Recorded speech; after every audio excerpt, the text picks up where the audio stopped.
Hello friends, day 8 light trading challenge ఈ రోజు. So eighth ఏమవుతుందో చూద్దాం. 10,000 ప్రాఫిట్ వస్తుందో లేదంటే మన టార్గెట్ హిట్ అవుతామో, బ్రేక్ ఈవెన్ అవుతామో ఫస్ట్ అయితే ఇంకేం తెలియదు. సో వీళ్ళు ఇంపార్టెంట్ లెవెల్స్ అనేది ఆల్రెడీ ప్రీమియం ఛానల్ తీసుకున్న వాళ్ళకి చెప్తున్నాము. And at the same time free Telegram ఛానల్లో కూడా చెప్తున్నాను. సో ఇంట్రెస్ట్ ఉంటే ఫ్రీ టెలిగ్రామ్ ఛానల్ జాయిన్ అవ్వండి, లింక్ డిస్క్రిప్షన్లో ఉంది. సో ఎందుకంటే ఇంపార్టెంట్ సపోర్ట్ ఎక్కడ ఉన్నాయి, రెసిస్టెన్స్ ఎక్కడ ఉన్నాయి మనకి తెలిస్తే దాని ప్రకారం మీరు మీ స్ట్రాటజీ ప్రకారం కానివ్వండి, లేదంటే ప్రైస్ యాక్షన్ ప్రకారం కానివ్వండి, మీరు ఎంట్రీ తీసుకోవడానికి ఎగ్జిట్ తీసుకోవడానికి వీలుంటుంది కదా.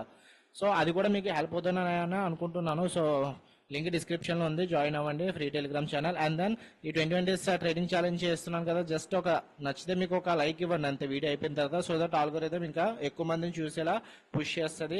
అండ్ ఛానల్ ఇంకా ఎవరైతే సబ్స్క్రైబ్ చేసుకోలేదో సబ్స్క్రైబ్ అయితే చేసుకోండి. ఓకే, సో మార్కెట్ అయితే ఇప్పుడు నిఫ్టీ సిపిఆర్ దగ్గరలో ఓపెన్ అవుతుంది 22,486. అబౌవ్ ఏముంది రెసిస్టెన్స్, నిన్నటి హై అయితే రెసిస్టెన్స్ ఉంది, బిలో అయితే నిన్నటి లో రెసిస్టెన్స్ ఉంది.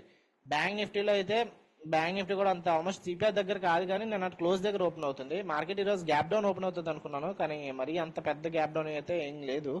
ఆల్మోస్ట్ ఫ్లాట్ ఓపెన్ అవుతుంది, నిన్న క్లోజ్ దగ్గర ఓపెన్ అవుతుంది. సో ఈ లెవెల్ చూడాలి, ఈ లెవెల్ అయినా బ్రేక్అవుట్ అయితే మార్కెట్ పైకి వెళ్ళొచ్చు. అండ్ ఆల్ టైమ్ హై అయితే ఇక్కడ ఉంది 48,600 దగ్గర ఉంది బ్యాంక్ నిఫ్టీకి. నిఫ్టీకి అయితే ఇంకా ఆల్ టైమ్ హై ఏం లేదు, ఇదే ఆల్ టైమ్ హై. సో ఈ లెవెల్ అయినా బ్రేక్అవుట్ అయితే మార్కెట్ ఫర్దర్ గా పైకి మూవ్ అయ్యే ఛాన్సెస్ ఉన్నాయి. అండ్ ఈ రోజు ఆ ఆర్బీఐ ఈవెంట్ డే అనుకుంటా కదా, సో చూద్దాము ఏమైనా అవుతుందేమో. సో మార్కెట్ కొంచెం ఒక్కొక్కసారి ఈవెంట్ ఉన్నప్పుడు జిగ్జాగ్ గా మూవ్ అవుతుంటది. ఆప్షన్ సెల్లర్స్ అయితే చాలా జాగ్రత్తగా ఉండాలి ఈ రోజు. అండ్ ఆప్షన్ సెల్లర్స్ కి అయితే ఈ రోజు సెన్సెక్స్ ఎక్స్పైరీ ఉంది, అది కూడా చూద్దాం. సెన్సెక్స్ ఎక్కడ ఇంపార్టెంట్ రెసిస్టెన్స్. సెన్సెక్స్ ఎప్పుడు కూడా నిఫ్టీ లాగా మూవ్ అవుతుంది, సో నిఫ్టీని బట్టి సెన్సెక్స్ తీసుకోవచ్చు, అదైతే ఏం ప్రాబ్లం లేదు. సో ఇవైతే ఇంపార్టెంట్ లెవెల్స్. ప్రెసెంట్ నా వ్యూ అయితే ఈ లెవెల్ బ్రేక్అవుట్ అయితే మార్కెట్ అయినా పైకి వెళ్ళొచ్చు అని ఉంది. And at the same time బ్రేక్అవుటే కాదు, రెసిస్టెన్స్ కూడా ఇవ్వచ్చు. ఓకే, ఏదైనా జరగవచ్చు. And first candle bearish candle అయితే మార్కెట్ కింద కూడా రావచ్చు. సిపిఆర్ రెసిస్టెన్స్ తీసుకొని మార్కెట్ కింద కూడా రావచ్చు. బ్యాంక్ నిఫ్టీ అయితే ఈ లెవెల్ చాలా ఇంపార్టెంట్. ఫస్ట్ క్యాండిల్ అయినా హై బ్రేక్అవుట్ అయితే ఇమీడియట్ గా రెసిస్టెన్స్ అయితే ఉన్నాయి, స్వింగ్ రెసిస్టెన్స్ కొన్ని. కానీ నిఫ్టీకి అయితే ఎటువంటి రెసిస్టెన్స్ లేదు. నిఫ్టీ అగ్రెసివ్ గా మూవ్ అయితే బ్యాంక్ నిఫ్టీ కూడా అగ్రెసివ్ గా ఇవన్నీ కూడా బ్రేక్ చేసే ఛాన్సెస్ ఉంటాయి. కానీ ఆల్ టైమ్ హై అయితే ఇంపార్టెంట్, చాలా ఇంపార్టెంట్. అందుకే చాలా ఇంపార్టెంట్ దాన్ని థిక్ లైన్ ఇచ్చాను. ఈ రెండు స్వింగ్ హై కాబట్టి నార్మల్ డాటెడ్ లైన్స్ ఇచ్చాను. అండ్ దాని కింద అయితే ఇక్కడ డిమాండ్ జోన్ ఉంది. ఒక మార్కెట్ ఒకవేళ కిందకు వచ్చినా సరే గ్యాప్ బోర్డర్స్ ఉన్నాయి, డిమాండ్ జోన్స్ ఉన్నాయి. సో ఇక్కడ సపోర్ట్స్ తీసుకోవచ్చు. ఇంకా అగ్రెసివ్ గా కిందకు వస్తే ఇక్కడ వర్జన్ సిపిఆర్ కూడా ఉంది. సో షార్ట్ మార్కెట్ అయితే షార్ట్ ఏమి ఉండదు. ప్రీవియస్ డే హైకి లోకి మధ్యలో ఓపెన్ అవుతుంది కదా, మోస్ట్ ఆఫ్ ద టైం ఏమవుతుంది అంటే మార్కెట్ సైడ్ వేస్ గా ఉండొచ్చు, లేదంటే చాలా రేర్ కేసెస్ లో మార్కెట్ ట్రెండింగ్ డే అయితే ఉంటుంది అప్ సైడ్ కి. సో చూద్దాం ఈ రోజు ఏమైతుందో. రెండు కూడా అంతే, నిఫ్టీ బ్యాంక్ నిఫ్టీ కూడా రెండు నిన్నటి హై లో మధ్యలో ఓపెన్ అవుతున్నాయి. సిపిఐ నుంచి అయితే రెసిస్టెన్స్ తీసుకుంటుంది సెన్సెక్స్, సో అందుకే షార్ట్ ఎంట్రీ తీసుకున్నాను నేను. ఆల్మోస్ట్ 1400 అలా ట్రేడ్ అవుతుంది. సో సిపిఆర్ అయితే ప్రాపర్ గా బ్రేక్ అవ్వట్లేదు, ఇక్కడ నుంచి సపోర్ట్ అయితే తీసుకుంటుంది second candle. So almost 2000 loss నుంచి అయితే మళ్ళీ 500 కి అయితే వచ్చింది.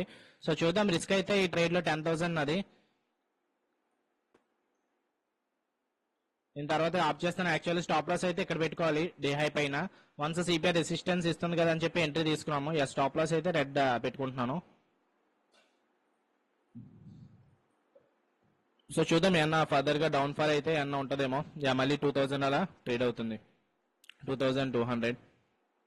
సో మార్కెట్ అయితే పైకి తీసుకెళ్తుంది. ఇప్పుడు నిఫ్టీ పైకి వెళ్తే స్టాప్ లాస్ అయితే హిట్ అయిపోద్ది. ఆల్మోస్ట్ 2000 నుంచి మళ్ళీ 3500 5000 కి అయితే వచ్చింది. ఇక్కడ 6000 స్టాప్ లాస్ అయితే హిట్ అయిపోవచ్చు. ఇప్పుడు 9000 కూడా వచ్చింది. స్టాప్ లాస్ ఆల్మోస్ట్ క్లోజ్, ఇంకొక 10 పాయింట్స్ ఉంది. 190 హిట్ అయిపోతే స్టాప్ లాస్ అనేది ట్రిగ్గర్ అయిపోద్ది. అండ్ దెన్ ఆఫ్టర్ దట్ ఇంకా డేని క్లోజ్ చేస్తాను. ఎటువంటి ట్రేడ్స్ అయితే ఏం తీసుకోవట్లేదు, ఎందుకంటే ఈ రోజు 10,000 రిస్క్ చేద్దాం అనుకుంటున్నాను. ఆల్రెడీ ఈవెంట్ కూడా ఉంది ఈ రోజు, RBI event something monetary policy గురించి ఈవెంట్ ఉందనుకోండి ఈ రోజు. సో చూద్దాం, స్టాప్ లాస్ హిట్ అయితే ఎగ్జిట్ అయిపోతాను. ఇంకొక 20 పాయింట్స్ అయితే ఉన్నది, 10 పాయింట్స్.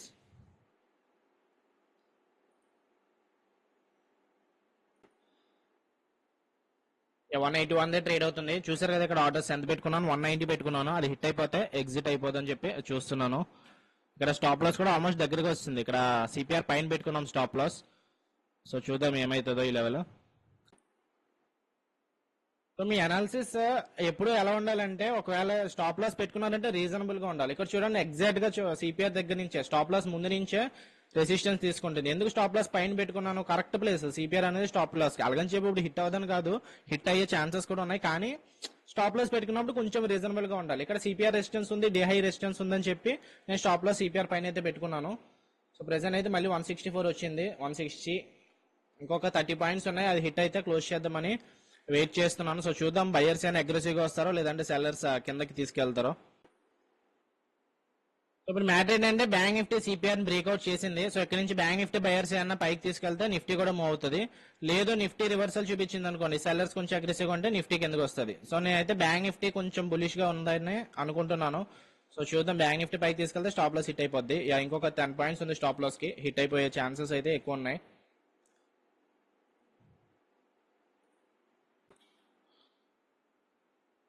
సో బ్యాంక్ నిఫ్టీ ఇక్కడ రివర్సల్ చూపించట్లేదు, at the same time Nifty ఏమో కిందకి కూడా రావట్లేదు. నిఫ్టీ ఆల్మోస్ట్ సిపిఆర్ అయితే రెసిస్టెన్స్ తీసుకుంటుంది, కానీ ఫాల్ అయితే కొంచెం లేట్ గా ఉంది. సో ఎనీహౌ స్టార్టింగ్ ఎర్లీగా తీసుకున్నాం కాబట్టి అలాంటివి జరుగుతుంటాయి, కానీ మనం ఏం చేయాలి, మన సెటప్ ప్రకారం తీసుకున్నాం. సో 4500 అలా ట్రేడ్ అవుతుంది.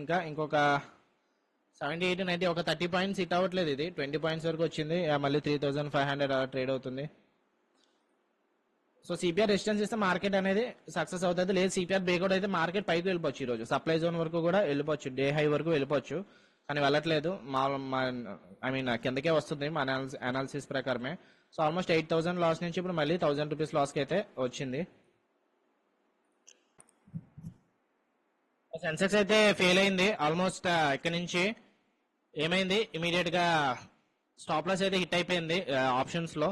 సో ఇప్పుడు సెకండ్ బ్యాంక్ నిఫ్టీ ఇక్కడ 20 MA సపోర్ట్ ఉంది, సిపిఆర్ సపోర్ట్ కూడా తీసుకుంటుంది. సో అందుకు లాంగ్ ఎంట్రీ తీసుకున్నాము. ఫస్ట్ డేట్ అయితే లాస్ వచ్చింది ఆల్మోస్ట్ 10,000. సో సెకండ్ డేట్ తీసుకొని అన్నాను, కానీ ఇక్కడ బ్యాంక్ నిఫ్టీ కొంచెం హై ప్రాబిలిటీ అనిపిస్తుంది. ఇక్కడ చూడండి, డే హై దగ్గర నుంచి కన్సోలేషన్ జరుగుతుంది, ఏమైనా పెద్ద మూమెంట్ అయితే వచ్చే ఛాన్స్ అయితే ఉంది, పైకి వెళ్లే ఛాన్స్ అయితే ఉంది. సో చూద్దాం ఏమైతుందో. దీని తర్వాత ఇంకా స్టాప్ లాస్ అప్డేట్ చేసుకోవడమో లేదంటే క్లోజ్ చేయడమో చేస్తాను. ప్రెసెంట్ అయితే రిస్క్ అయితే 20,000 దాకా ఉంది. సో సెకండ్ ట్రేడ్ అయితే 1000 రూపీస్ 2000 రూపీస్ అలా ట్రేడ్ అవుతుంది. చెప్పాను కదా బిగ్ మూమెంట్ రావచ్చు అని. సో ఆల్మోస్ట్ 6000 ప్రాఫిట్ దాకా వెళ్ళింది ఇది సెకండ్ ట్రేడ్. సో ఇప్పుడు ఏంటంటే 6000 రిస్క్ అయితే తగ్గించుకుంటాను నేను. ఇప్పుడు మళ్ళీ అగ్రెసివ్ గా మూవ్ అయింది. ఇక్కడ 4000 డివైడెడ్ బై 255 అంటే ఒక 15 పాయింట్స్ పెట్టుకోమని చెప్తుంది. ఇక్కడ 283.12, ఓకే 300 పెట్టుకుంటారు స్టాప్ లాస్. ఇనిషియల్ గా అయితే 322 పెట్టుకున్నాను. సో ఇప్పుడు స్టాప్ లాస్ రిస్క్ అయితే తగ్గించుకుంటున్నాను ఈ ట్రేడ్ లో, ఎందుకంటే రిస్క్ ఎక్కువ డ్యామేజ్ అవడం అయితే నాకు ఇష్టం లేదు. సో అదే చెప్తున్నాను కదా, మెయిన్ అయితే మన మోటో వచ్చి క్యాపిటల్ ప్రొటెక్ట్ చేసుకోవడంలో ఉండాలి. సో ఆల్మోస్ట్ 6000 దాకా వెళ్ళింది, మళ్ళీ అగ్రెసివ్ గా కిందకి అయితే వచ్చింది. ఇక్కడ మళ్ళీ 6000 ప్రాఫిట్ కి అయితే వచ్చింది bank X trade. So bank X option selling ఎందుకు తీసుకున్నానంటే ఆప్షన్ బయింగ్ కొంచెం రిస్కీగా ఉండొచ్చు ఈ రోజు. సో అందుకు చూద్దాము. ఈ సప్లై జోన్ అయితే లిక్విడిటీ ఏరియా అక్కడ వరకు వెళ్తుందో లేదో చూడాలి. ప్రెసెంట్ మార్కెట్ అయితే నిఫ్టీ ఈజీగా సిపిఎన్ బ్రేక్ చేయాలి, అప్పుడే మార్కెట్ పైకి వెళ్ళొచ్చు. ఇంకా సిపిఎన్ అయితే బ్రేక్ చేయలేదు, కానీ మన స్టాప్ లాస్ అయితే ట్రిగర్ అయిపోయింది. సో సెన్సెక్స్ చెప్పాను కదా, అంత వాలిటిలిటీగా ఉంటుంది. మోస్ట్ ఆఫ్ ద డేస్ ఎక్కువ లాస్ వస్తుంది నాకు ఫ్రైడేస్ అండ్ మండేస్, ఎందుకంటే బిఎస్సీ ఎప్పుడైతే ట్రేడ్ చేస్తున్నానో mid cap and Sensex, so అవి కొంచెం జాగ్రత్తగా ఉండాలి ఈసారి నుంచి నేనైతే. సో ఎవరు మిస్టేక్స్ చేయడానికి కాదు, ఎక్స్పీరియన్స్ ఉన్నా సరే లేకపోయినా సరే మిస్టేక్స్ అయితే కంపల్సరీ చేస్తారు. సో ఈసారి నుంచి జాగ్రత్తగా అయితే బిఎస్సీ దగ్గర అయితే ఉండాలి. సో ఎందుకంటే స్టాప్ లాస్ హిట్ అవ్వకపోయినా చూడండి, స్పాట్ చార్ట్ లో స్టాప్ లాస్ లేట్ గా హిట్ అయింది, కానీ ఇందాక ఇక్కడే హిట్ అయిపోయింది. సో కొంచెం అగ్రెసివ్ గా అవుతుంది. ఎనీహౌ నిఫ్టీ కాదు, నిఫ్టీ సెన్సెక్స్ ని చూసి ఫాలో అవుతుంది కాబట్టి సెన్సెక్స్ ట్రేడ్ అయితే తీసుకున్నాను. సెన్సెక్స్ లో అయితే ఇంకా స్టాప్ లాస్ హిట్ అవ్వలేదు, అయినా సరే కొంచెం హిట్ అయింది. అలాంటప్పుడు కొంచెం పెద్ద స్టాప్ లాస్ పెట్టుకోవచ్చు, కానీ risk management problem again. Okay, so second trade కూడా ఫెయిల్ అయితే ఇంకా ట్రేడ్ అయితే ఈ డేని క్లోజ్ చేస్తాను. ఈరోజు ఫ్రైడే కూడా. సో ఆల్మోస్ట్ మళ్ళీ 2000 కాస్ట్ వచ్చేసింది ఇది.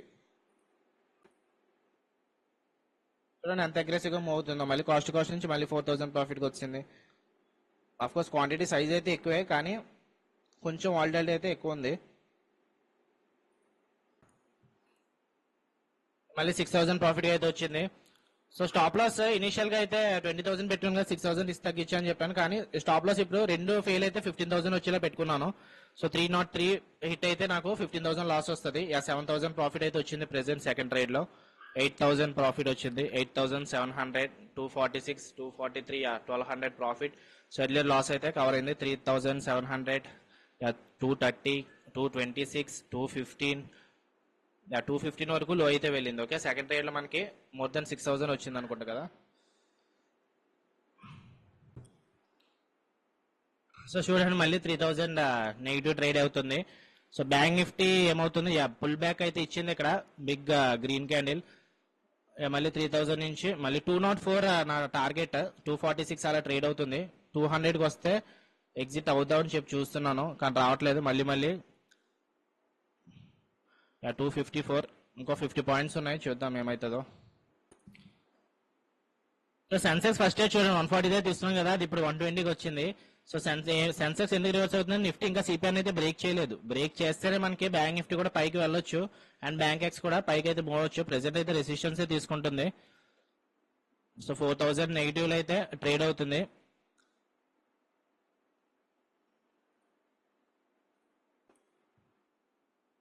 స్టాప్ లాస్ మార్చేసుకున్నాను, కాస్ట్ పెట్టుకున్నాను. 283 దగ్గర తీసుకున్నాను కదా ఎంట్రీ. సో 283 పెట్టుకున్నాను ఇప్పుడు, ఎందుకంటే ఆల్మోస్ట్ 13,000 దాకా వెళ్ళింది. అండ్ నిఫ్టీ ఇక్కడ ఎలా చేయనివ్వట్లేదు బయర్స్ ని, నిఫ్టీ కిందకి తీసుకొచ్చేస్తుంది.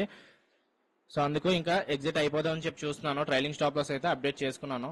ఆల్మోస్ట్ 220 వరకు వెళ్ళింది కానీ 205 అనేది హిట్ అవ్వలేదు. 205 హిట్ అయితే క్లోజ్ చేస్తాను, లేదంటే స్టాప్ లాస్ హిట్ అయితే మనకి లాస్ వచ్చి యాజ్ యూజువల్ 10,000 లాస్ అయితే ఉంటుంది. ఈ రోజుని క్లోజ్ చేస్తాను. ఓకే,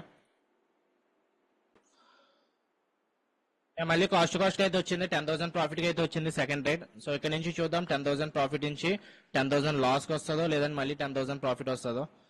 మళ్ళీ అగ్రెసివ్ గా అవుతుంది 2,800. సో నిఫ్టీ ఫస్ట్ వ్యూ మనం ఏదైతే అనుకున్నామో అది కరెక్ట్ గానే మూవ్ అవుతుంది. లైక్ నిఫ్టీ సిపిఆర్ అయితే రెసిస్టెన్స్ ఇస్తుంది కానీ మన స్టాప్ లాస్ అనేది కొంచెం ట్రిగ్గర్ అయిపోయింది. కొంచెం బిగ్గర్ స్టాప్ లాస్ పెట్టుకుని ఉంటే సరిపోతుంది కానీ సేమ్ టైం రిస్క్ మేనేజ్మెంట్ అనేది కరెక్ట్ గా ఉండదు. మనం ఏం చేయలేం. చూడండి ఇది 140 నుంచి 80 రూపీస్కి వచ్చింది. అదే first trade stop loss hit అవ్వకపోయి ఉంటే ఒక 60 పాయింట్స్ అలా ప్రాఫిట్ లో ఉన్నాము. సో ఇది స్టాప్ లాస్ ఇప్పుడు హిట్ అయిపోద్ది. ఇప్పుడు 283కి వస్తే మళ్ళీ గ్రీన్ కి వచ్చింది. సెన్సెక్స్ చూడండి మళ్ళీ 80 నుంచి 110, 113 అలా వచ్చింది. 5,000 ప్రాఫిట్, 6,000, 220 వరకు వచ్చింది. సో చూద్దాం 205 వస్తే మన టార్గెట్ హిట్ అవుతుంది 1:2. సో నేను 1:2 కోసమే వెయిట్ చేస్తున్నాను నేను. ఓకే, మీరు అడగొచ్చు 5,000 ప్రాఫిట్ వచ్చింది కదా మళ్ళీ నేను అట్లా స్టాప్ లాస్ హిట్ అయిపోద్దేమో అని. సో అయిపోనివ్వండి పర్వాలేదు, నాకు ఓన్లీ రిస్క్ మేనేజ్మెంటే కావాలి. రిస్క్ మేనేజ్మెంటే మనల్ని సేవ్ చేస్తుంది, అంటే ఇప్పుడని కాదు కానీ లాంగ్ టర్మ్ లో ఫ్యూచర్ టైమ్స్ లో. సో ఆల్మోస్ట్ 6,000 వచ్చినా సరే ఎందుకు బుక్ చేసుకోవట్లేదంటే చెప్తున్నాను కదా 6,500 వచ్చింది. సో రిస్క్ మేనేజ్మెంట్ అయితే వెయిట్ చేయాలి, నేను రిస్క్ మేనేజ్మెంట్ కోసమే వెయిట్ చేయాలి.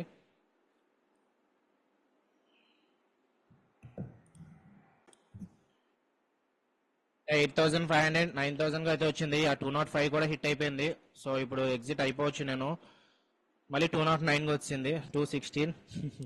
స్టాప్ లాస్ అప్డేట్ చేసుకోబోతుకి ప్రైస్ అయితే మూవ్ అయిపోయింది. 10,000 ప్రాఫిట్ అయితే వచ్చింది కానీ స్కేర్ ఆఫ్ చేసుకోలేదు ఇంకా.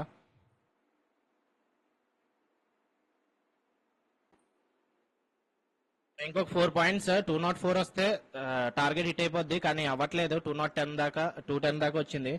సో 205 ఇందాక అయిపోయింది కానీ ఇమీడియట్ గా స్కేర్ ఆఫ్ చేయబోతుకి 216, 217 అలా వెళ్ళిపోయింది. సో దానికి మనం అయితే ఏం చేయలేం. సో ప్రెసెంట్ న్యూస్ అయితే ఏం లేదు, మరి అంత ఎఫెక్ట్ చేసే అంత న్యూస్ ఏం లేదు. మార్కెట్ న్యూస్ బట్టి మూవ్ అయిపోయి అంత సీన్ అయితే ఏం లేదు. సో అదే చెప్పాను మార్నింగ్ కూడా, ప్రీ అనాలిసిస్ వీడియో ఎవరైనా చూసుంటే ఈ రోజు మార్కెట్ న్యూస్ అంతగా ఏం ఉండకపోతుందని చెప్పాను. 205 అయితే వచ్చింది అబ్బాయి. 206 అబ్బే మళ్ళీ 210కి వెళ్ళిపోయింది. 204కి వస్తే 205 పెడదామని చెప్పి చూస్తున్నాను. 207, 208, 213, 211. సరే ఇదంతా కాదు కానీ 215 దగ్గర పెట్టేస్తే అంతా ఓకే. 2,500 అలా వస్తుందా? ఓకే, 220కి వెళ్ళిపోయింది మళ్ళీ. చూద్దాం ఏమవుతుందో.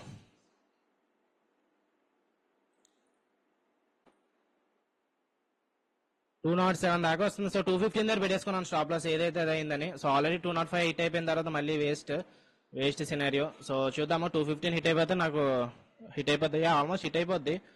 సో 215 అయితే రావట్లేదు, అంటే 205 వచ్చింది కానీ ఇక్కడ ట్రిగ్గర్ చేద్దాం అనుకోబోతుకి 206 వచ్చింది ఇప్పుడు. సో మార్కెట్ ఆర్డర్లో ఏమైనా ప్లేస్ చేస్తాను 200కి వెళ్ళిపోతాయి ఫాస్ట్గా. సో మన టార్గెట్ అయితే అయిపోయినట్టే, మన వ్యూ అయితే కరెక్ట్. సెకండ్ హాఫ్ మళ్ళీ 212 వచ్చింది. 215కి వస్తే 7,500 ప్రాఫిట్ వస్తుంది అనుకుంటా. అండ్ సిపిఆర్ నుంచి కూడా రివర్స్ అవుతుంది ఇక్కడ. ఏమైతుంది నిఫ్టీ సిపిఆర్ బ్రేక్అవుట్ అయితే ఇంకా చేయలేదు, సో ఏదైనా జరగవచ్చు. బ్యాంక్ నిఫ్టీ అయితే మన వ్యూ ప్రకారం అయితే పైకి వెళ్తుంది. సో 215 హిట్ అయిపోద్ది ఇప్పుడు. ఆల్మోస్ట్ ప్రాఫిట్ వచ్చి 7,500 వస్తుంది ఈ రోజుకి అంతే. ఓకే 215 కూడా రావట్లేదు. 211. సో అటు 5 పాయింట్స్ ఇటా 5 పాయింట్స్ అటా. 215 దగ్గరలో ఉంది. 214.20 210. ఇప్పుడు మధ్యలో ఉంది. 205కి వస్తుందా 215 హిట్ అవుతుందా? 214 ఇంకొక పాయింట్.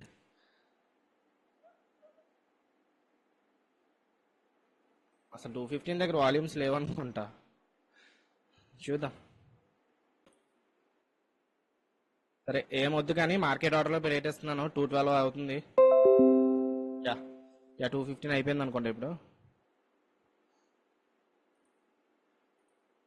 ఆల్మోస్ట్ ప్రాఫిట్ వచ్చి ఇప్పుడు 7,700. ఓకే సో 2,000 అయితే మిస్ అయ్యాను, ఎందుకంటే 205 హిట్ అవ్వట్లేదు. చూడండి ఇప్పుడు ఎగ్జిట్ అయిపోయిన తర్వాత హిట్ అయింది, 203కి వెళ్ళింది. So anyhow done for the day. Profit అయితే 7,700. ఈ ఆల్మోస్ట్ 8th డేనా ఇది? 8th day live trading challenge లో ఈరోజు 7,700 ప్రాఫిట్ వచ్చింది. ఈ వీక్ చూసుకుంటే మరీ అంత ఏమీ బాగాలేదు, ఎందుకంటే ఫస్ట్ ట్రేడ్స్ అన్ని కూడా ఫెయిల్ అవ్వడం వల్ల సెకండ్ ట్రేడ్స్ అంతగా రావట్లేదు. సో ఫస్ట్ ట్రేడ్ సక్సెస్ అయింది అనుకోండి, మనకు ఒక 20,000 అలా వద్దు ఈ రోజు. బట్ స్టిల్ బ్యాడ్ లక్ అనుకోవచ్చు. కానీ at the same time that is the market phase ఎప్పుడు కూడా చేంజ్ అవుతూ ఉంటది. ఎప్పుడు ఒకేసారి లాస్ట్ వీక్ అయితే 3 డేసే. 3 డేస్ లో ఎంత వచ్చింది మనకి? ఫస్ట్ డే 20,000 ప్రాఫిట్ వచ్చింది, నెక్స్ట్ థర్డ్ డే 30,000 ప్రాఫిట్ వచ్చింది, మధ్యలో 1 డే అయితే 10,000 లాస్ వచ్చింది. ఓవరాల్ 40,000 వచ్చింది మనకి లాస్ట్ వీక్. ఈ వీక్ ఎంత వచ్చింది?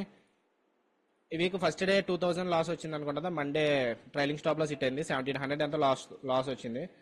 So first day 2,000 loss Monday. And then Tuesday ఎంత వచ్చింది? సో ఇదంతా కాదు, మన లైవ్ ట్రేడింగ్ ఛాలెంజ్ ఎప్పుడు చేసామో రిపోర్ట్స్ చూస్తాను ఆగండి. సో లేదంటే ఒకసారి ఆగండి, బుక్ చూస్తాను ట్రేడింగ్ జర్నల్లో. ట్యూస్డే ఫిన్ నిఫ్టీ కూడా మనకి గుర్తొచ్చింది. ఫిన్ నిఫ్టీ సెకండ్ ట్రేడ్ వర్కౌట్ అయింది కదా.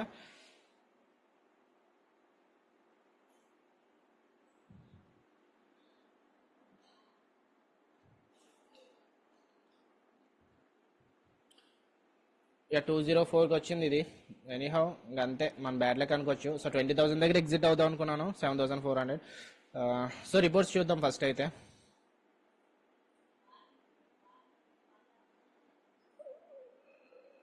లైవ్ ట్రేడింగ్ ఎప్పటి నుంచి చేస్తున్నాం? ఈరోజు 8th డే కదా. లాస్ట్ వీక్ ట్యూస్డే నుంచి చేస్తున్నాం కదా, మండే హాలిడే.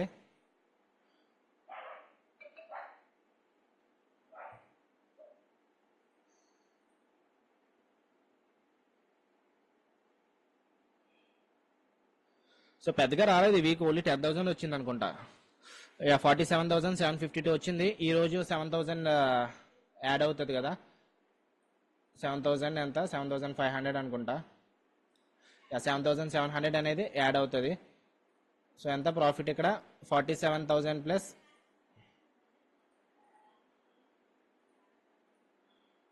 47,752 ప్లస్ 7,000. సో ఒక 52,000 అలాగ వచ్చింది. సో అంటే ఈ వీక్ ఒక 12,000 వచ్చినట్టు అంతే. So and one more thing, నేను ట్రేడ్ అయిపోయిన తర్వాత కొంచెం ఆప్షన్స్ స్ట్రాటజీ లైక్ స్ట్రాంగిల్ అవి తీసుకుంటున్నాను. సో దానివల్ల కొంచెం ఎంటీఎం ఒక 2,000 3,000 ఎక్కువ ఉంటుంది అంతే. సో ఎనీహౌ ఛాలెంజ్ లో వచ్చేసి 52,000 వరకు గ్రీన్ లో ఉన్నాం కదా. 47,000 ప్లస్ ఈరోజు 7,500 అనుకుందాం బ్రోకరేజ్ పోను. 47,752 ప్లస్ 7,000 ఒక 54,000 అయితే వచ్చింది. సో 49,000 వచ్చింది ప్రాఫిట్ అయితే, కానీ బ్రోకరేజ్ ఛార్జెస్ 1,600 తీసుకున్నాడు. So anyhow that's about today. Market అయితే ఇంకా పైకే వెళ్తుంది. సో ఇది ఆల్మోస్ట్ 205 కూడా వెళ్ళిపోయింది. సో చూసారు కదా, మీరు నేర్చుకోవాల్సింది ఏంటంటే నాలాగే ఇన్ని క్వాంటిటీస్ తీసుకోవడము, డైలీ ఒక 5,000 10,000 20,000 ప్రాఫిట్ సంపాదించాలనుకోండి మీది కాదు. మీరు నేర్చుకోవాల్సిన పాయింట్ ఏంటంటే ఇక్కడ ఫస్ట్ ట్రేడ్ ఎంత లూజ్ అయ్యాను, ఇమీడియట్ గా ఇక్కడ ఏమైనా మార్కెట్ తో ఫైట్ చేశానా, స్టాప్ లాస్ పెట్టుకోకపోతే ఈ రోజు నాకు ఇంకా ఎక్కువ ప్రాఫిట్స్ అవుతాయని చెప్పి మార్కెట్ తో ఫైట్ చేశానా? లేదు కదా. And at the same time second time ఏంటి, సెకండ్ టైం కూడా రిస్క్ ఎక్కువ అయిపోతుందని చెప్పి రిస్క్ తగ్గించుకుంటూ వచ్చేసాను ఫాస్ట్ గా. ఎప్పుడైతే మూమెంటమ్ బాగుందో అప్పుడు ఫాస్ట్ గా తగ్గించుకుంటూ వచ్చేసాను. సో మీరు ఎప్పుడు కాన్సన్ట్రేట్ చేయాల్సిందే నాకు ఈ రోజు ఇంత ప్రాఫిట్ రావాలి అంత ప్రాఫిట్ రావాలని కాదు, మెయిన్ గా రిస్క్ ఎప్పుడు కూడా తగ్గించుకోవాలనే చూడాలి. సో నేను ఎందుకు ఈ 21 days ట్రేడింగ్ ఛాలెంజ్ చేస్తున్నానంటే ఒక్కొక్క రోజు కూడా నా మైండ్ సెట్ ఎలా ఉంది, ఒక్కొక్క రోజు మార్కెట్ బిహేవియర్ ఎలా ఉంది అన్నది తెలుసుకుందామని చెప్పి. So and one more thing, okay bank X మళ్ళీ 220కి అలా వెళ్ళిపోయింది ఇది. అండ్ 21 days ట్రేడింగ్ ఛాలెంజ్ ఎందుకంటే మంత్కి ఎన్ని డేస్ ఉంటాయి, మంత్కి 30 days ఉన్నా సరే మన ట్రేడింగ్ డేస్లో 22 ఉంటాయి, లేదంటే హాలిడేస్ ఉంటాయి, మనకు ఒక 20 ఉంటాయి. సో అందుకే యావరేజ్ మధ్యలో యావరేజ్ ఫిగర్ ఒక 21 తీసుకున్నాం. ఈ 21 daysలో ఏంటంటే రిస్క్ ఎంత, 21 daysలో ప్రతిరోజు ఫెయిల్ అయి ఉంటాయి. ఒకవేళ ప్రతిరోజు ఫెయిల్ అయితే -2,10,000 రిస్క్ అయితే. కానీ ప్రతిరోజు ఫెయిల్ అయ్యేలా ఉంటే ఇంకెందుకు మన అనాలిసిస్ చేసుకోవడం, స్టాక్ మార్కెట్ టెక్నికల్ అనాలిసిస్ గురించి తెలుసుకోవడం, ఇదంతా ప్రతిరోజు లాస్ అనేది రాదు కదా. మార్కెట్ ఇట్ డిపెండ్స్, అంటే మార్కెట్ మీరు ఎమోషన్స్ ఎలా ట్రేడ్ అవుతున్నారో లేదంటే ఎంత కంట్రోల్ గా ఉన్నారో అన్నది ఉంటది. అండ్ 2,10,000లో ఒక 21 days డివైడెడ్ బై 2 అంట ఒక 11 days అనుకోండి యావరేజ్ గా. ఒక 11 days ఇది 11 days డివైడ్ చేసుకోండి. ఈ 11 days నా స్ట్రాటజీ ప్రతిరోజు వర్కౌట్ అవుతుందని చెప్పి ఎవరు కూడా చెప్పరు. సో ఎవరన్నా చెప్తే మహా అయితే మీ టెలిగ్రామ్ ఛానల్లో టిప్స్ కోసం జాయిన్ అయ్యే వాళ్ళు చెప్తారేమో, నా దగ్గర 99% వర్కింగ్ స్ట్రాటజీ ఉంది, 100% వర్కింగ్ స్ట్రాటజీ ఉంది, 90% వర్కింగ్ స్ట్రాటజీ ఉంది. అలాంటి స్ట్రాటజీ అయితే ఏం లేదు. జస్ట్ యావరేజ్ ఒక 50% వర్కింగ్ స్ట్రాటజీ ఉన్నా సరిపోతుంది. సో నా స్ట్రాటజీస్ అయితే మోర్ దెన్ 65% వర్కింగ్, కొన్ని స్ట్రాటజీస్ అయితే 75% వర్కింగ్ స్ట్రాటజీస్. నేను యావరేజ్ గా 65-75 కాదు కానీ యావరేజ్ గా ఒక 50% తీసుకున్నాను. అంటే ఒక రోజు ఫెయిల్ అయినా ఒక రోజు సక్సెస్ అయ్యేలాగా అలా తీసుకుని ఈ 21 daysలో 11 days మనకి ప్రాఫిట్ వచ్చింది అనుకుందాం. ప్రాఫిట్ వచ్చినప్పుడు ఎంత వస్తుంది, సారీ లాస్ వచ్చింది అనుకుందాం. లాస్ వచ్చినప్పుడు ఎంత వస్తుంది, 1,10,000. ఓకే,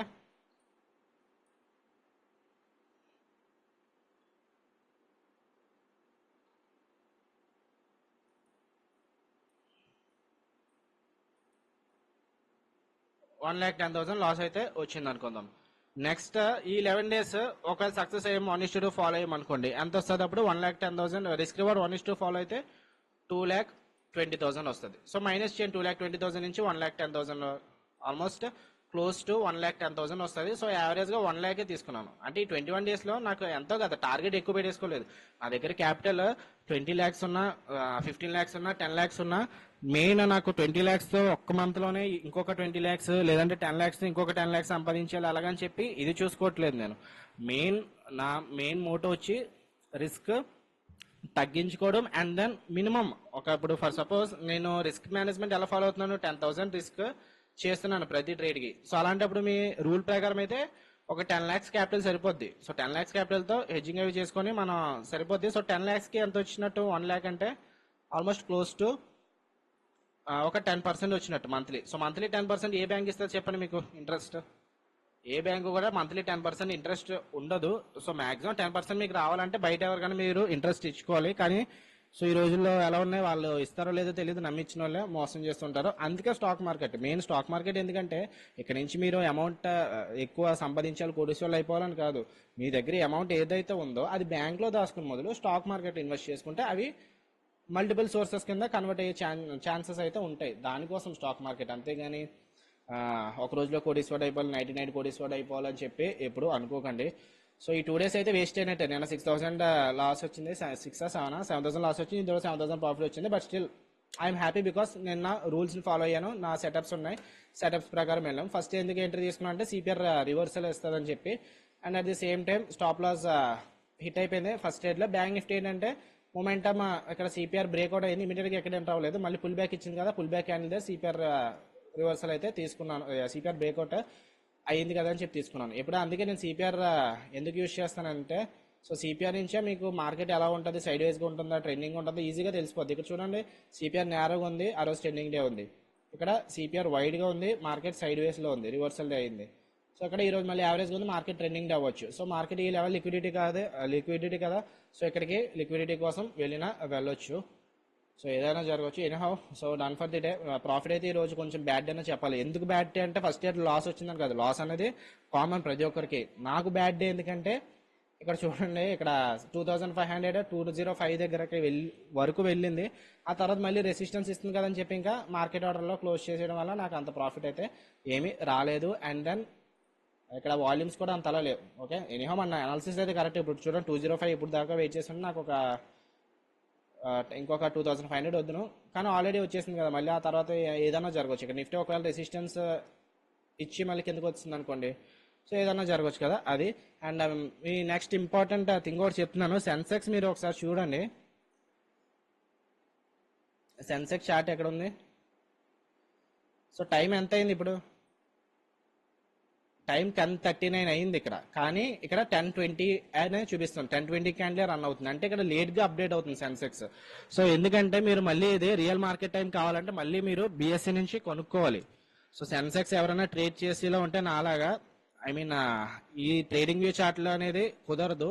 దానికి మీరు ఏం చేస్తారంటే ఆల్టర్నేటివ్ ఒకటి చెప్తున్నాను. అంటే నెక్స్ట్ ఈ మధ్య ట్రేడింగ్ వ్యూ కూడా స్టార్టింగ్ అప్పట్లో యూజర్ ఫ్రెండ్లీ బాగుండేది. ఇప్పుడు ఇండికేటర్స్ కూడా నాకు చూడండి 5 ఇండికేటర్స్ తీసుకోవాలంటే నేను ప్రైస్ పెట్టి కొనుక్కోవాలి మంత్లీ ఛార్జెస్, ఎందుకంటే 2 ఇస్తుంది ఫ్రీగా.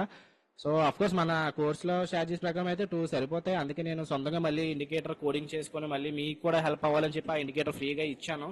అండ్ మీరు ఇంకా ఇండికేటర్స్ వాడుకుంటారు కదా, నా దగ్గరికి నా స్టైల్లోకి వచ్చేమని ఏం కాదు, మీరు ఇంకా ఇండికేటర్స్ వాడుకోవాలి కదా. సో దానికి అడ్వాంటేజ్ ఏంటంటే మీరు అప్ స్టాక్స్ తీసుకోండి. లైక్ కింద లింక్ ఇచ్చాను డిస్క్రిప్షన్ లో. అప్ స్టాక్స్ అకౌంట్ ఓపెన్ చేసుకున్నారు అనుకోండి, అప్ స్టాక్స్ ఈ మధ్య ట్రేడింగ్ వ్యూ కూడా అవైలబుల్ ఉంది. సో అప్ స్టాక్స్ లో ట్రేడింగ్ వ్యూ మొత్తం ప్లాట్ఫామ్ అవైలబుల్ గా ఉంది. మీరు next number of indicators add చేసుకోవచ్చు. సో ఇక్కడ నేను ప్రెసెంట్ 2 పెట్టాను కాబట్టి 2 కాదు, సో ఇంకా ఇండికేటర్స్ చాలా ఇండికేటర్స్ ఉంటాయి. ఆ నంబర్ ఆఫ్ ఇండికేటర్స్ మీరు వాడుకోవచ్చు. ఎటువంటి ఛార్జెస్ అయితే ఉండవు. ట్రేడింగ్ వ్యూ చాటే కానీ ఎటువంటి ఛార్జెస్ ఉండవు. సో నేను ఇప్పుడు వచ్చి ఏ డిమాట్ కూడా రిఫర్ చేయలేదు. కానీ ఇప్పుడు సెన్సెక్స్ ఎందుకు రిఫర్ చేస్తున్నానంటే ఇప్పుడు ఇది ట్రేడింగ్ వ్యూ మొత్తం ట్రేడింగ్ వ్యూ లాగా ఉంది. నెక్స్ట్ ఛార్జెస్ అయితే ఎటువంటి ఛార్జెస్ కూడా ఉండవు. ఛార్జెస్ ఇన్ ది సెన్స్ అదే ఇండికేటర్స్ మీకు ఎక్కువ కావాలనుకోండి, ట్రేడింగ్ వ్యూలో అయితే ఎక్కువ కావాలి మీకు, కానీ ఇందులో అయితే అవసరం లేదు అసలు. మంత్లీ ఫీ అయితే పే చేయాల్సిన పని లేదు. అండ్ లింక్ అయితే డిస్క్రిప్షన్లో ఇచ్చాను. సో అప్ స్టాక్స్ ఎవరైనా ఓపెన్ చేసుకోండి. అండ్ ఇంకొక ఇంపార్టెంట్ థింగ్ ఏంటంటే మీరు అప్ స్టాక్స్ నా లింక్ కాకుండా వేరే నుంచి అన్నా ఓపెన్ చేసుకోవచ్చు, పర్వాలేదు. కాకపోతే నా ద్వారా ఓపెన్ చేస్తే మీకు ఇయర్లీ ఛార్జెస్ అనేవి ఉండవు. ఏదైనా డిమాట్ ఓపెనింగ్ ఛార్జెస్ ఉంటాయి, లైక్ 0.300 ఎంత ఉంటుంది కదా. సో అలాగా ఓపెనింగ్ ఛార్జెస్ అనేవి ఉంటాయి. నెక్స్ట్ నా అకౌంట్ నుంచి ఓపెన్ చేస్తే, నా లింక్ నుంచి ఓపెన్ చేస్తే మీకు ఎటువంటి ఛార్జెస్, ఇయర్లీ ఛార్జెస్ ఉండవు, ఓపెనింగ్ ఛార్జెస్ ఉండవు. ఏదైనా డౌట్ వచ్చినా సరే మీకు ఒక్కొక్కసారి కస్టమర్ కేర్ సపోర్ట్ చేయకుండా ఈమెయిల్కి అవి పెట్టమంటారు. కానీ నా ద్వారా నేను కస్టమర్ కేర్, మీరు నాకు మెసేజ్ చేస్తే నేను కస్టమర్ కేర్ నెంబర్ అనేది మీకు డైరెక్ట్గా ఇస్తాను. అండ్ సండేస్ కూడా వాళ్ళు వర్క్ చేస్తారు. మీ ప్రాబ్లం ఏమైనా ఉంటే డిమాట్లో రీసాల్వ్ చేస్తారు. నేను స్టార్టింగ్ ఫస్ట్ అయితే అప్ స్టాక్స్ వాడేవాడిని, కానీ ఆ తర్వాత జెరోదాకి చేంజ్ అయ్యాను. జెరోదా నుంచి ఎందుకంటే మళ్ళీ అది ఒక్కొక్కసారి స్టాప్ లాస్ అనేది ట్రిగ్గర్ అవ్వట్లేదు. సో అందుకు మళ్ళీ ఫస్ట్ స్టాక్ తీసుకున్నాను. ఫస్ట్ స్టాక్ అకౌంట్ ఏంటంటే నాకు అసలు ఐడియా లేదు, కాకపోతే మా ఫ్రెండ్ మాట్లాడుకున్నాడు బ్రోకర్తో తక్కువ బ్రోకరేజ్ ఛార్జెస్ పడేలాగా. సో అందుకు నేను ఫస్ట్ స్టాక్ యూజ్ చేస్తున్నాను ఫ్రెండ్ అకౌంట్. సో ఇక్కడ అప్ స్టాక్స్ మీరు వాడుకోవాలనుకుంటే చెప్తున్నాను కదా, ఫ్రీ ఛార్జెస్ కావాలనుకుంటే, ఇటువంటి ఇయర్లీ ఛార్జెస్ వద్దనుకుంటే మీరు లింక్ డిస్క్రిప్షన్లో ఉంది, జాయిన్ అవ్వండి. అయిన తర్వాత నాకు స్క్రీన్ షాట్ పెట్టండి. స్క్రీన్ షాట్ పెట్టకపోయినా పర్వాలేదు, కాకపోతే ఓకే మీరు నా అకౌంట్ నా లింక్ నుంచే చేయాల్సిన పర్లేదు, మీరు కావాలంటే కూడా చేసుకోవచ్చు మీరు. కాకపోతే ఇది ఏంటంటే ఇండికేటర్స్ అడ్వాంటేజ్ అయితే తీసుకోండి. ఓకే, లైక్ మనకి బ్యాంక్ ఎక్స్ కూడా ఇందులో బ్యాంక్ ఎక్స్ కూడా లేట్గానే ఉంటుంది. బ్యాంక్ ఎక్స్, సెన్సెక్స్, బిఎస్సి ప్రతిదీ కూడా కొనుక్కోవాలి మనము. అప్ స్టాక్స్లో అయితే కొనుక్కోవాల్సిన పని లేదు. అండ్ సేమ్ ట్రేడింగ్ ఎలా ఉందో అలాగే ఉంటుంది. సో అందుకు అప్ స్టాక్స్ యూజ్ చేయమని నేనైతే సజెస్ట్ చేస్తున్నాను. ఒకవేళ మీరు ట్రేడ్స్ తీసుకోకపోయినా వ్యూయింగ్ అయితే బాగుంటుంది కదా. అండ్ వన్ మోర్ థింగ్ ఏంటంటే మీరు ఆప్షన్స్ చార్ట్స్ కూడా చూసుకోవచ్చు. ఫర్ సపోజ్ 74,100 ఉంది కదా, 74,100 ఇక్కడ ఎక్కడ ఉంది చూడండి సెర్చ్లోని. సెన్సెక్స్ 74,000,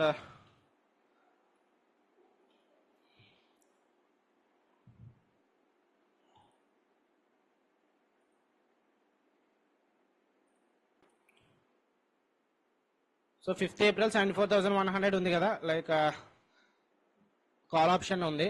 సో మనకి ఆప్షన్స్ లో కూడా సిపిఆర్ వస్తుంది. సో ఇది కూడా ఇంకొక అడ్వాంటేజ్. మనకి ఆప్షన్ చార్ట్స్ లో కూడా మన క్యాండిల్ బట్టి స్టాప్ లాస్ ఎక్కడ పెట్టుకోవాలో కూడా చూసుకోవచ్చు. లైక్ ఫస్ట్ క్యాండిల్ దగ్గర సెల్ చేయమని చెప్పాను కదా. సో నేనైతే కొంచెం రిస్క్ మేనేజ్మెంట్ ఎక్కువ ఫాలో అవుతాను కాబట్టి స్టాప్ లాస్ క్యాల్కులేట్ గా పెట్టుకుంటున్నాను. మీరు లేదు నేను ఆప్షన్ గ్రీక్స్ యూజ్ చేసి చూస్తానంటే ఆప్షన్ గ్రీక్స్ ద్వారా చూడొచ్చు. లేదంటే ఇక్కడ చూడండి క్యాండిల్ ప్రకారం కూడా చూడొచ్చు. లైక్ మీరు ఫస్ట్ క్యాండిల్ లో దగ్గర ఇక్కడ తీసుకున్నారు, లైక్ 150 160 అలా తీసుకున్నారు. స్టాప్ లాస్ ఏమో పైన పెట్టుకుందాం అనుకుంటున్నారు, అప్పుడు 330 అలా వస్తుంది. సో దాన్ని బట్టి డివైడ్ చేసుకోండి. 150 హిట్ అయితే మీకు టార్గెట్ అనేది వస్తుంది. సో స్టాప్ లాస్ అనేది దీన్ని బట్టి చూసుకోవచ్చు. అండ్ ఆప్షన్ గ్రీక్స్ కూడా ఉంటాయి, లైక్ మనకి డెల్టా వాల్యూ ఎంత థీటా వాల్యూ ఎంత దాన్ని బట్టి కూడా మనం స్టాప్ లాస్ పెట్టుకోవచ్చు. అప్ స్టాక్స్ లో అయితే ఆ స్టడీ కూడా బాగుంటుంది. So ya okay guys, so అదైతే నేను రిఫరల్ చేస్తున్నాను, లింక్ అయితే డిస్క్రిప్షన్ లో ఉంది. And okay guys bye. And ఈ 8th డే ట్రేడింగ్ ఛాలెంజ్ లో ఓవరాల్ ప్రాఫిట్ వచ్చి మనకి క్లోజ్ టు ఇందా చెప్పుకున్నాం కదా 54,000 something. Okay guys bye. And interest ఉంటే నా డే ట్రేడింగ్ కోర్స్ జాయిన్ అవ్వచ్చు. సో డిస్క్రిప్షన్లో లింక్ ఉంది, అది కూడా. సో మనం ఏం స్ట్రాటజీస్ ఉన్నాయి ఎందుకు తీసుకున్నాం అంటే జస్ట్ ఓపెన్గా చెప్పేస్తున్నాను ఇక్కడ, సిపిఆర్ బ్రేక్అవుట్ అయింది కదా అని చెప్పి. కానీ దానికంటే వేరే ఒక స్ట్రాటజీ క్రైటీరియాస్ రూల్స్ అవి ఉంటాయి, అవి మీకు తెలియాలంటే. అంటే ప్రతిసారి సిపిఆర్ బ్రేక్అవుట్ అయినప్పుడు మీరు లాంగ్ ఎంట్రీ తీసుకోవాలా అంటే కాదు కదా. సో ఇక్కడ చూడండి, సిపిఆర్ బ్రేక్అవుట్ అయింది, ఇమీడియట్గా ఏమైంది రివర్స్ అయింది. సో అలాంటి కొన్ని డేస్ కూడా ఉంటాయి. దీనికి ఏంటంటే రూల్స్ కావాలి. ఆ రూల్స్ కావాలంటే మీకు కోర్సులో అయితే డిస్కస్ చేస్తాము. సో ఇంట్రెస్ట్ ఉంటే కోర్స్ తీసుకోవచ్చు అండ్ నేర్చుకోవచ్చు. సో ప్రతి స్ట్రాటజీ కూడా సేమ్ చూడండి. నేను ఎందుకు మీకు అప్డేట్ చేస్తున్నాను ప్రతిరోజు. చాలా మంది ఏం చేస్తారంటే వర్కౌట్ అయినప్పుడే అందులో యూట్యూబ్ ఛానల్లో పెట్టడం, వర్కౌట్ కానప్పుడేమో పెట్టకపోవడం. ప్రతిరోజు రికార్డ్ చేస్తారు కానీ వర్కౌట్ అయినప్పుడే పెట్టద్దు ఉంటారు. నేను ఏంటంటే 20 days ఛాలెంజ్ ప్రతిరోజు పెట్టడానికి ఏంటంటే రీజన్ మీరు అర్థం అవుతుందండి, మార్కెట్ సిచ్యువేషన్ మీరు అర్థం చేసుకుంటారని. ప్రతిరోజు ప్రాఫిట్స్ అనేది ఎవరికి రావు మార్కెట్లో అయితే గుర్తుపెట్టుకోండి. ఎంత పెద్ద ట్రేడర్ అవనివ్వండి, సో ఎంత అంబానీ అయినా సరే, అంబానీ స్టాక్ మార్కెట్లో పెట్టినా సరే ప్రతి స్టాక్ కూడా ప్రాఫిట్లో ఉంటుందని ఆయన కూడా ఇవ్వలేరు, వారెన్ బఫెట్ ఇవ్వలేరు, ఎవరు కూడా ఇవ్వలేరు. సో అదైతే గుర్తుపెట్టుకొని. అండ్ చాలా మంది మిమ్మల్ని ట్రాప్ చేస్తూ ఉంటారు, నేను ఇన్ని లెవెల్స్ ఇస్తాను అన్ని లెవెల్స్ ఇస్తాను ఆ లెవెల్స్ అని హిట్ అవుతాను. అదైతే కరెక్ట్ కాదు. ప్రతిరోజు వాళ్ళు కూడా స్ట్రాటజీ అనేది ఫెయిల్ అవ్వచ్చు వాళ్ళకి కూడా, కానీ ప్రతిరోజు 100% వర్కింగ్ స్ట్రాటజీ అనేది ఏది కూడా లేదు, అదైతే గుర్తుపెట్టుకోండి. ఓకే, సో 200కి అయితే వచ్చింది ఇది. ఇంకా హోల్డ్ చేస్తే మనకి ప్రాఫిట్స్ ఎక్కువ అవుతున్నాయి, కానీ నాకు ఇంట్రెస్ట్ లేదు ఇప్పుడు మళ్ళీ 12 o'clockకి బయటకు వెళ్ళిపోవాలని చెప్పి. So okay, done for the day. Bye guys.